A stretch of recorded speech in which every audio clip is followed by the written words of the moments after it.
Revanth Kumar Telugu cinema పాటల ప్రేమికులకు ఇప్పుడిప్పుడే పరిచయం అవుతున్న పేరు. చూడడానికి సినిమా హీరోలా ఉంటాడు. సింగర్ గా ఇప్పటికే 150 పాటలకు పైగానే పాడాడు. కీరవాణి ప్రోత్సాహంతో సింగర్ గా రాణిస్తున్న రేవంత్ బాహుబలి చిత్రంలో మనోహరి పాటతో తనని తాను ప్రూవ్ చేసుకున్నాడు. అప్కమింగ్ సింగర్ అయినప్పటికీ బాలీవుడ్ లో సత్తా చాటాలనే ఒకే ఒక కారణంతో రేవంత్ సోనీ ఛానల్ నిర్వహించే ఇండియన్ ఐడల్ లో పాల్గొంటున్నాడు.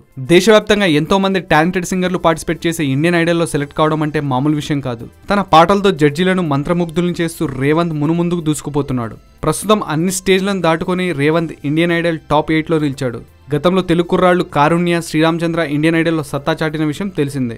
శ్రీరామచంద్ర ఇండియన్ ఐడల్ టైటిల్ కూడా సాధించాడు. ఇప్పుడు మరోసారి రేవంత్ ఆశలు రేపుతున్నాడు. అయితే ఈ పోటీలో గెలవాలంటే రేవంత్ కి మనందరి సపోర్ట్ ఎంతో అవసరం. గతంలో శ్రీరామచంద్రకి ఎలాగైతే సపోర్ట్ చేశామో ఇప్పుడు రేవంత్ కు అలాంటి సపోర్ట్ కావాలి. అందుకోసం సోనీ టీవీలో శని ఆదివారాల రాత్రుల్లో 8 గంటలకు ప్రసారమయ్యే ఇండియన్ ఐడల్ 9 కార్యక్రమంలో రేవంత్ కు మద్దతుగా ఓటు వేయాల్సి ఉంటుంది. అందుకోసం ముందుగా సోనీ టీవీ వెబ్సైట్ లేదా యాప్ లోకి లాగిన్ అవ్వాలి. ఆ తర్వాత అందులో షోస్ ని సెలెక్ట్ చేసుకుని ఇండియన్ ఐడల్ 9 ని ఎంచుకోవాలి. తర్వాత అందులో ఓటింగ్ ఆప్షన్ ని సెలెక్ట్ చేసుకుని ఎల్వి రేవంత్ పేరుని ఎంచుకొని మీ ఓటును నమోదు చేయాలి. ఇలా ప్రతివారం చేయడం ద్వారా ఇండియన్ ఐడల్ 9లో రేవంత్ టైటిల్ కి రీచ్ అయ్యే అవకాశాలు మరింత సులభం అవుతాయి.